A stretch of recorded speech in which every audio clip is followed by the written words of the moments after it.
Generation X, the cohort born between 1965 and 1980, they are the whatever generation, the ones who shrug when the world is on fire because they've been expecting the arsonist for years. But here is the thing that marketing algorithms and sociologists often miss. Gen X possesses a survivalist psychology that is unique in human history. To understand them, you have to understand the silence they grew up in. They were the first generation to be truly free-range. Imagine a standard Tuesday in 1979. You are 9 years old. You leave the house on a bicycle with no helmet, no GPS, and no way to contact a living soul. Your parents simply tell you, "Come back when the streetlights turn on." For 8 hours, you are essentially feral. You exist in a gap of supervision that would get parents arrested today. This wasn't just independence. It was a crash course in risk assessment. A study on childhood play in the late 70s noted that these kids were navigating social hierarchies and physical danger, broken glass bullies, getting lost, completely without adult intervention. This forged a very specific psychological trait, radical self-sufficiency. While other generations look for a consensus or a helpline, Gen X looks for a roll of duct tape. They learned early that no cavalry was coming over the hill. If you scraped your knee, you rubbed dirt on it. If you got into a fight, you settled it. The silence of that empty afternoon taught them that problems don't get solved by complaining. They get solved by figuring it out before mom gets home. This created a worldview that isn't exactly pessimistic, but it is deeply skeptical. They grew up watching the American dream glitch in real time. They watched the Challenger explode on live television. They watched the Berlin Wall fall, only to see new wars start.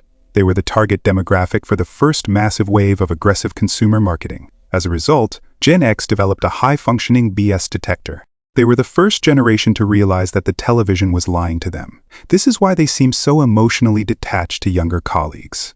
It's not that they don't care, it's that they view emotional performance as suspicious. They come from a time when selling out was the ultimate sin. This brings us to their relationship with technology and privacy, which is arguably their defining feature. Gen X is the last group of humans to have an analog childhood and a digital adulthood. They remember a world where your mistakes weren't recorded forever in 4K resolution. They recall the luxury of being unreachable. To them, constant visibility doesn't look like connection. It looks like surveillance. They view social media not as a town square, but as a trap. Why would you voluntarily give data to a corporation? Why would you film your breakdown? To a Gen X mind, privacy is the ultimate status symbol. If nobody knows what you're doing, nobody can stop you. And more importantly, nobody can judge you.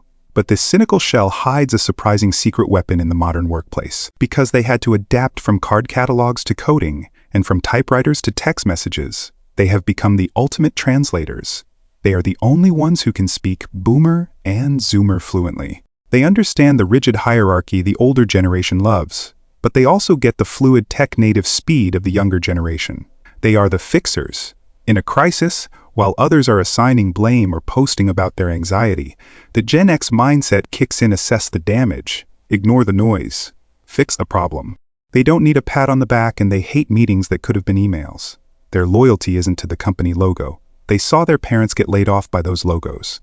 But to the work itself, they take pride in the craft, not the corporation. There is a heaviness to this, though. Psychologists have noted that Gen X currently carries the highest load of stress of any demographic. They are the sandwich generation, simultaneously caring for aging, difficult parents and raising children who face a terrifyingly complex future. They are overcorrecting with their own kids, often becoming the helicopter parents they never had, trying to protect their children from the very neglect that made them so strong. They are exhausted, but you won't hear them tweet about it.